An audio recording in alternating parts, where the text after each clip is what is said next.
इस नई डिजिटल दुनिया में खुशामदीद। इस सोशल मीडिया की डिजिटल दुनिया में एक और सुबह अपलोड हो रही है। सुबह हुई तो अपने मोबाइल से ही एक डिजिटल ऐप से ब्रेकफास्ट ऑर्डर किया और थोड़ी देर में ही ब्रेकफास्ट दरवाजे पर। फिर डिजिटल स्मार्ट टीवी पर अपने मनपसंद प्रोग्राम से जी बहलाया। फिर इंटरनेट में दुनिया भर में फैले अपने यार दोस्तों से गपशप हुई। Internet, wifi, emails, social media, digital smart services और फिर अचानक सोशल मीडिया पे मिली एक पोस्ट में लिखे एक फ़िक्रे पे मेरी नज़र पड़ी, जिसको पढ़ के मैं इन सब डिजिटल चीज़ों को छोड़ के घर से बाहर इस रियल वर्ल्ड में निकल आया। और वो फ़िक्रा ये था उस पोस्ट में कि वफ़ा ढूंढने निकला था, वाईफाई मिल गया तो वहीं बैठ गया। अब कहने का मकसद ये है कि ये internet, wifi, Facebook, emails, mobile phones, digital services, smart services, इन सब चीज़ों ने हमें चारों तरफ से ऐसे घेर लिया है कि हमारी ज़िंदगी की जो तरजीहात, जो कि एक्चुअली तरजीहात होनी चाहिए थी, वो सेकेंडरी चली गई हैं। प्रायोरिटी से वो सेकेंडरी में चली गई हैं, और जो चीज़ें सेकेंडरी में होनी चाहिए थी या जो काम सेकेंडरी होने चाहिए थे, उनको हमने अपनी ज़िंदगी की प्रायोरिटी या तरजीहात बना लिया है। मोबाइल फ़ोन से खाने का ऑर्डर कर देना और चंद ही मिनटों में खाने का आपके दरवाज़े पर डिलीवर हो जाना, emails, Facebook, mobile phones, digital services, smart services, ये सब चीज़ें अच्छी हैं, ज़िंदगी को काफ़ी हद तक आसूदा कर देती हैं। लेकिन हम जैसे लोग जिन्होंने इस डिजिटल सैलाब से पहले का टाइम देख रखा है, वो यकीनन उस ठहरे हुए पुरसकून दिनों को मिस तो ज़रूर करते होंगे।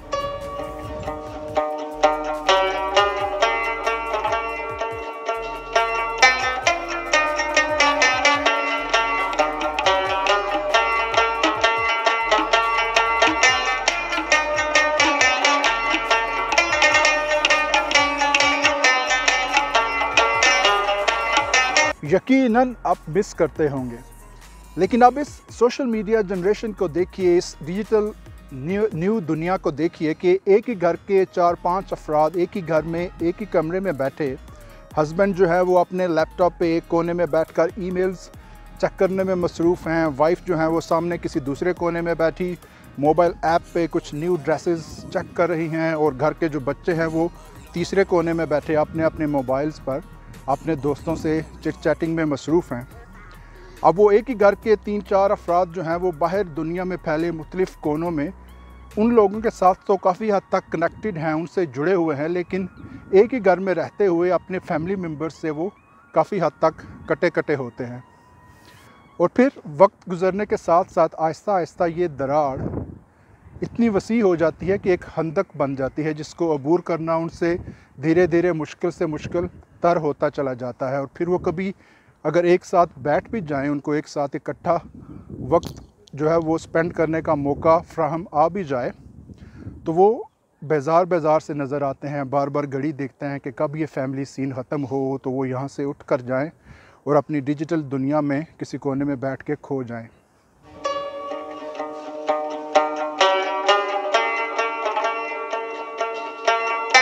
शायद इसी बात पे एक जोक सोशल मीडिया पे काफ़ी पॉपुलर हुआ था कि एक लड़का जो अपने कमरे में बंद हर वक्त अपनी डिजिटल दुनिया में, इंटरनेट की दुनिया में खोया रहता था, तो एक दिन अचानक घर का वाईफाई ख़राब हो गया, तो उसे अपने कमरे से बाहर निकलकर नीचे अपनी फैमिली, बहन भाइयों, माँ बाप के साथ बैठने का मौका मिला, खाना खाया उनके साथ। तो वो बाद में अपने दोस्तों को जब मिला तो कहने लगा कि कल घर का वाईफाई ख़राब हुआ तो मैं अपने घर वालों के साथ बैठा। काफ़ी अच्छे शरीफ लोग हैं यार, वो भी बुरे लोग नहीं हैं।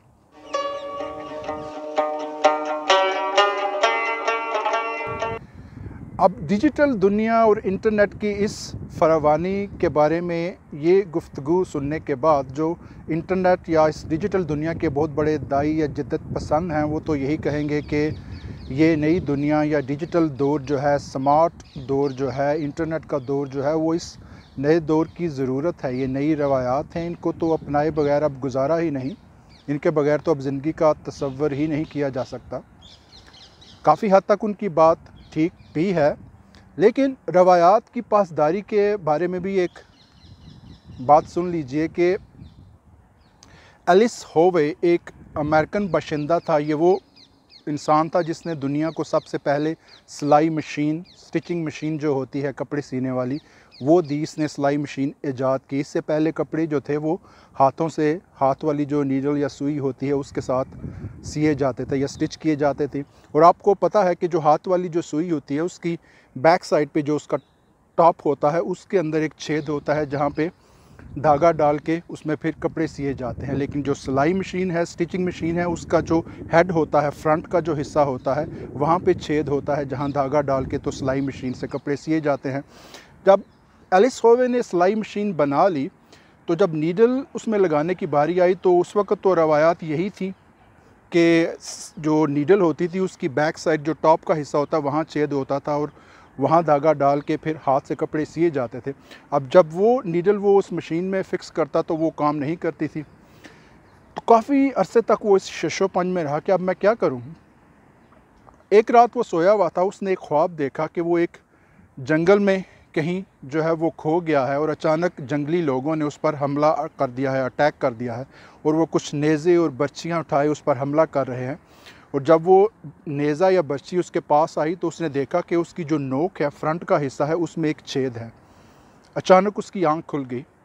सुबह जब वो उठा तो ये बात उसके जहन में थी और अचानक उसको ये आइडिया क्लिक किया कि ज़रूरी तो नहीं कि मैं उसी पुरानी रवायात की पासदारी करूं, जैसे सुई के बैक साइड पे छेद है मैं भी उसी में छेद करके तो अपनी सिलाई मशीन में लगाऊं, मैं उसके फ्रंट में छेद करके ट्राई क्यों ना करूं। और उसने ऐसा ही किया। सिलाई मशीन के उसमें वो न्यू नीडल लगाई जिसके फ्रंट में जो है वो छेद किया और उसमें धागा डाल के उसने कपड़े सीना शुरू किए और वो आइडिया क्लिक कर गया और सिलाई मशीन दुनिया को मिल गई।